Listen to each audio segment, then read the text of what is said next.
This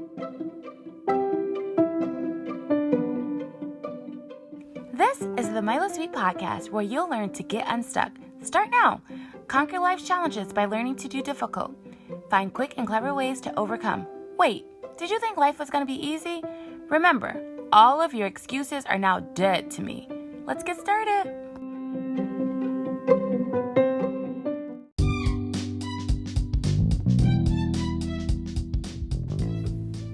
Guess what time it is? It's time for you to hit the subscribe button and find just 1% that you think will benefit from this. But if you're feeling a little generous, right? Or you're super free with your time right now, probably doing nothing because you're listening to this. Well, maybe if you're doing something, actually just make yourself free right now. Hit subscribe. What are you waiting for? Hit it. Come on. Hit subscribe.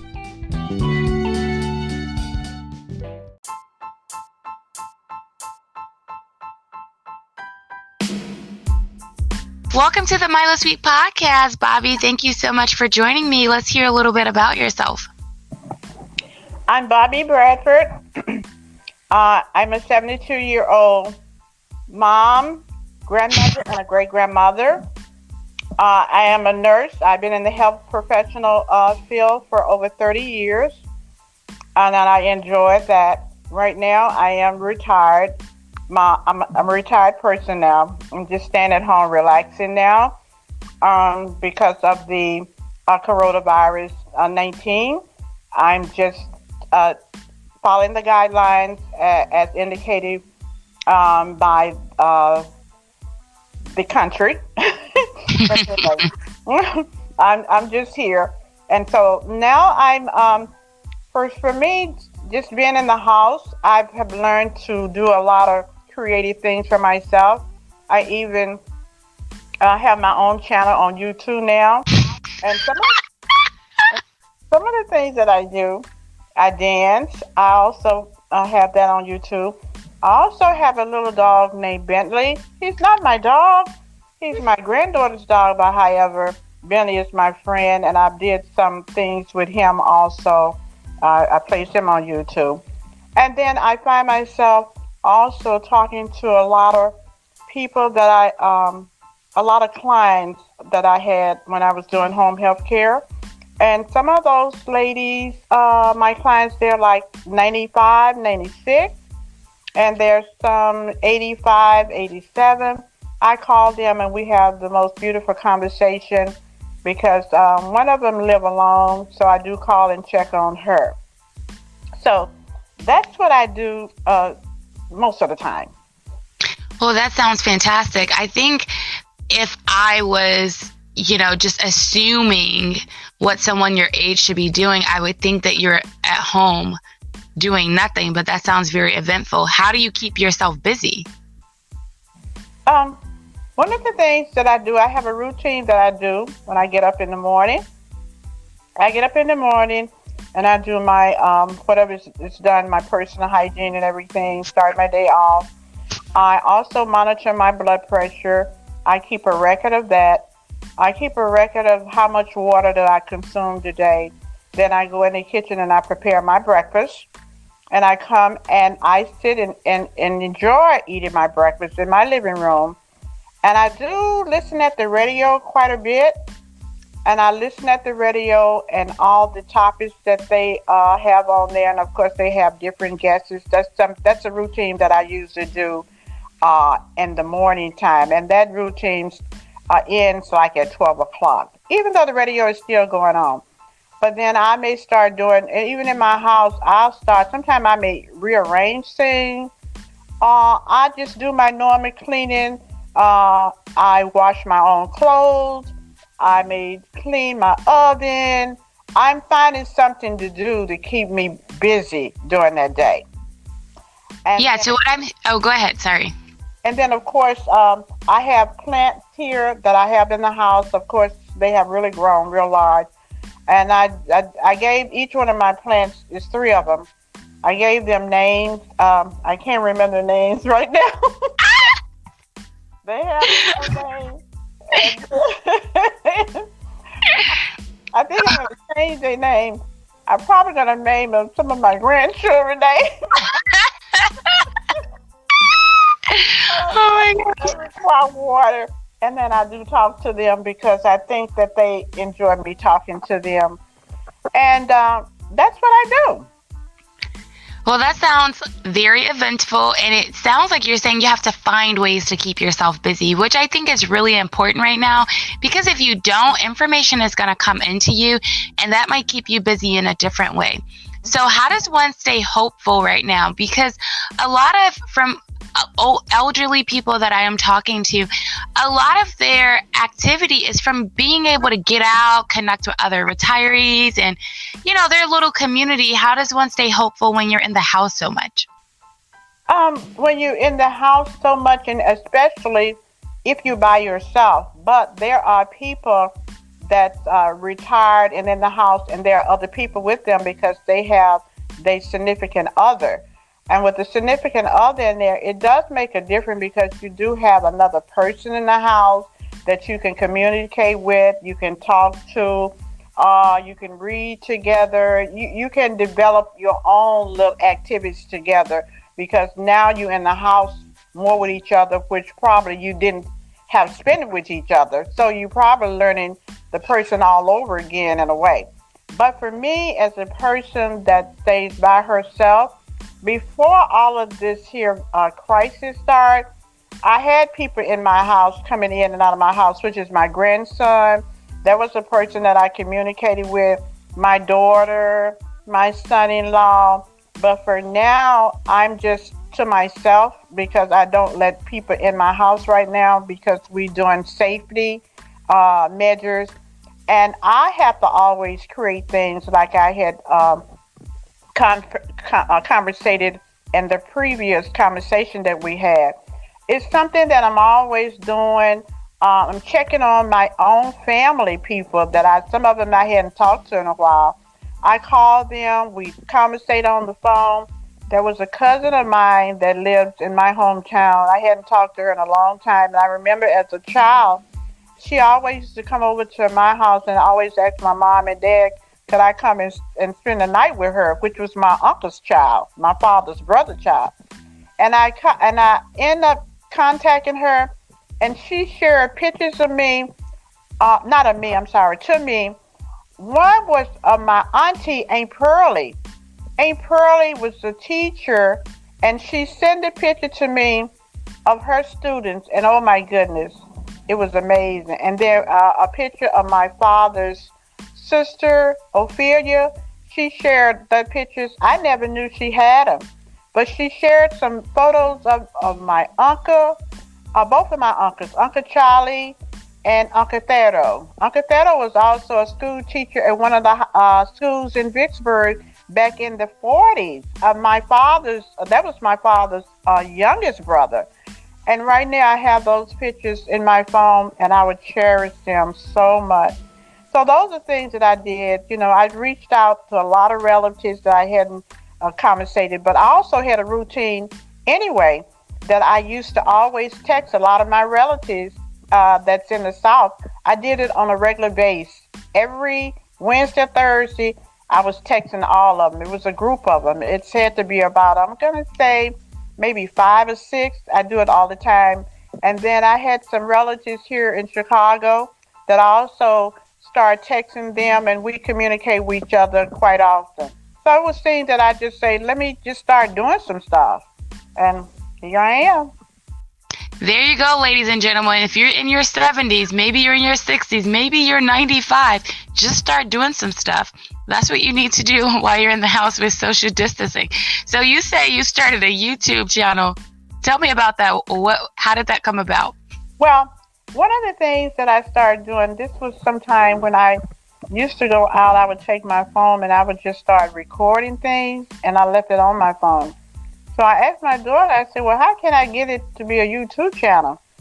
And so my daughter, she showed me how to do it and how to transfer it to the television. And she just showed me the different steps, and I ended up doing that. And I said, oh, okay, I'm going to do some of it. But recently, I haven't did anything recently on there. But there are some episodes that I've done in terms of dancing, and I did a little singing song.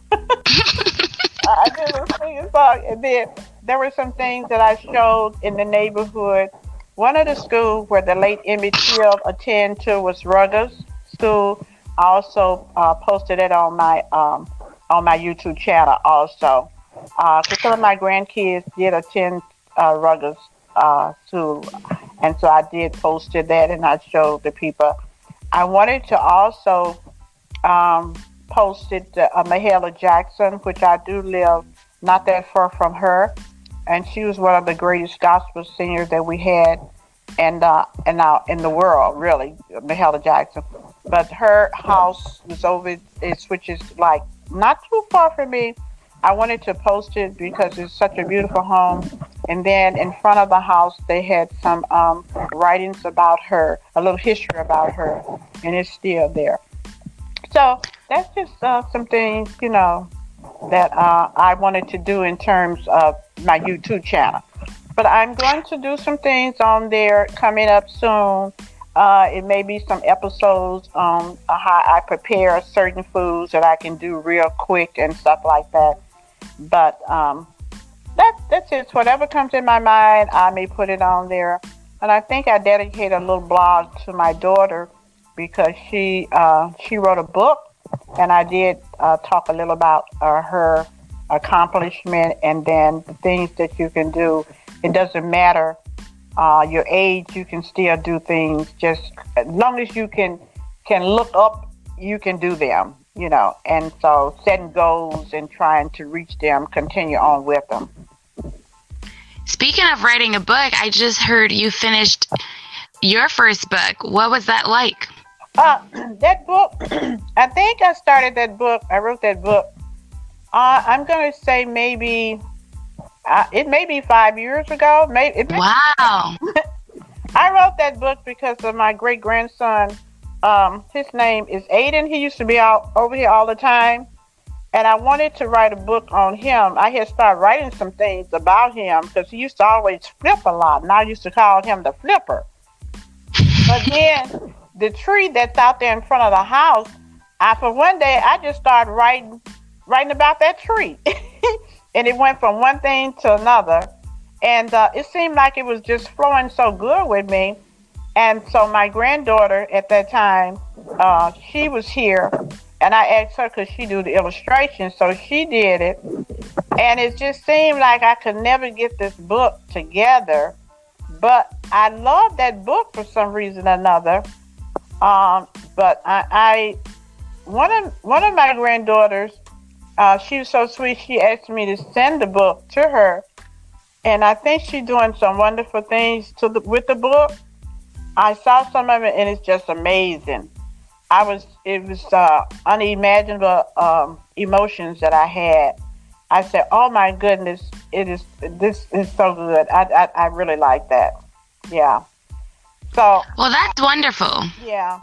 I just think that people can become writers. Just whatever comes in your mind, just get a piece of paper and just start writing it down. Whatever it is, just write it down, and then you can always combine it together. And so, but with that book, Mr. Tree, it seemed like the flow was just there. It was like, oh my goodness, it was flowing so good for me during that time. But yeah, it was a long time when I wrote that book.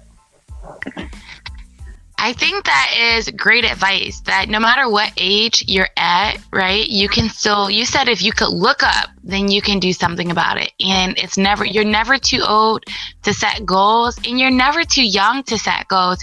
We have goals for my 2-year-old. They're very different goals, but there are skills we want him to develop, and we want him to have access to knowing he's developing that skill. His memory is a little short term, so you can't expect him to have access to a year, but the repetition of setting that goal and knowing and letting him know he has control over that goal is going to be very helpful for setting him up for life.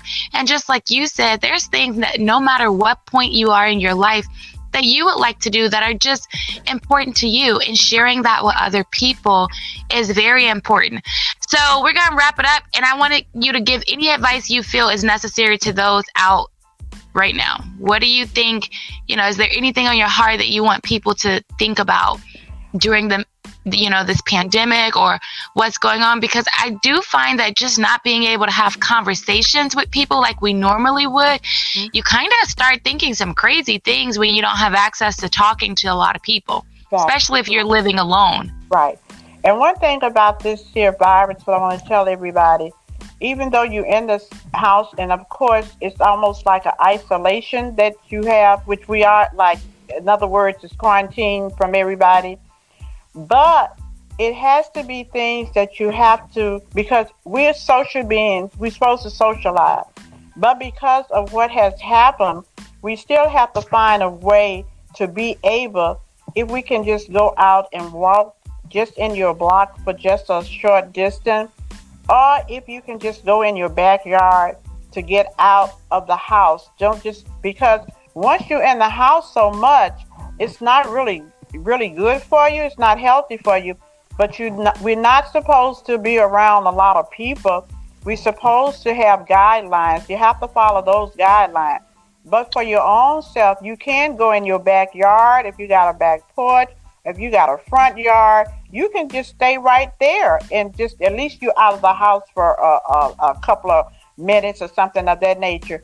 Then a lot of times, some people have their own basement. If they got basement and you have exercise machine, go in and involve yourself in exercising and stuff like that. But it's for being in the house. Also, if you know people, you can talk to them, you can communicate with them on the phone for just short little conversation, or you can text them. But find something to do. You can find something to do. And like, I'm a radio person. I listen at the radio quite a bit. And I don't, when the TV comes on, most time it comes on like late in the evening time, something of that nature. But usually I will listen at my radio for a long time, sometime all the way up until 5 o'clock. I listen at the radio.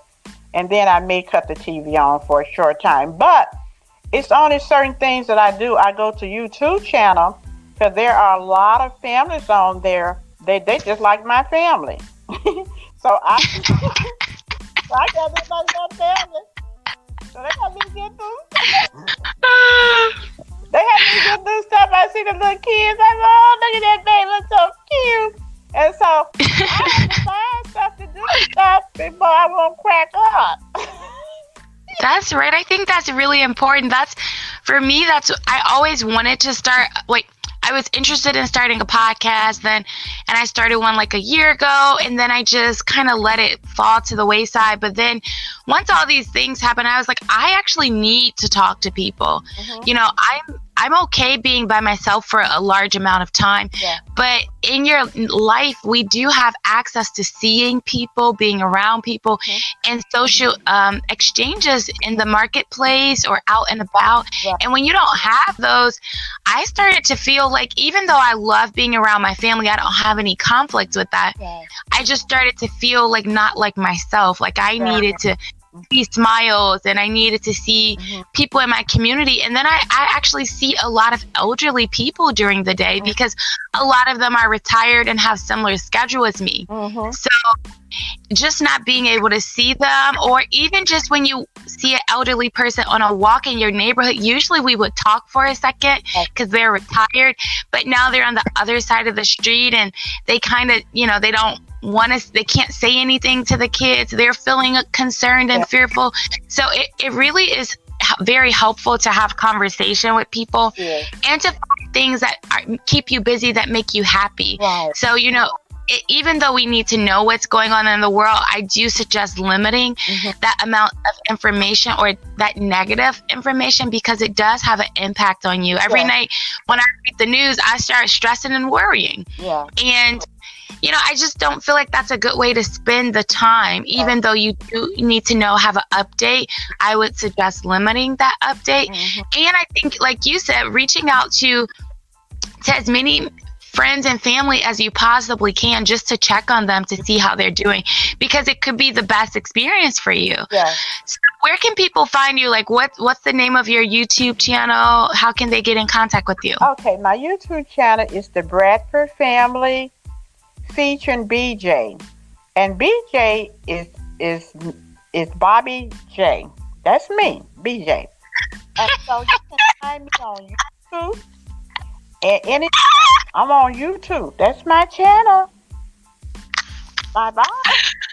Oh my God. Okay. Okay, we're going to have you back on, and we're going to talk about your fondest memories as a nurse, and some tips you have for caregivers, people that are just taking care of people. I think, just being able to have conversation about what we're thinking in our head as we care for people, our loved ones, as we care for people we're hired to take care of. I think that would be really good for us to talk about that. I would enjoy that. All right. Thank you so much. Thank you, and bye-bye.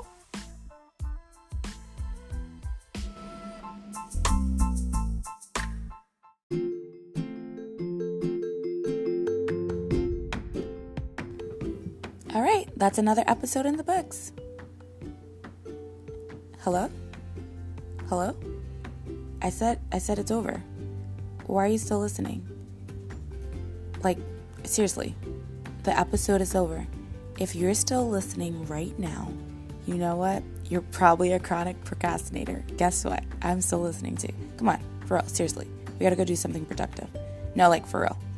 No, for real, for real. Okay, you can keep listening.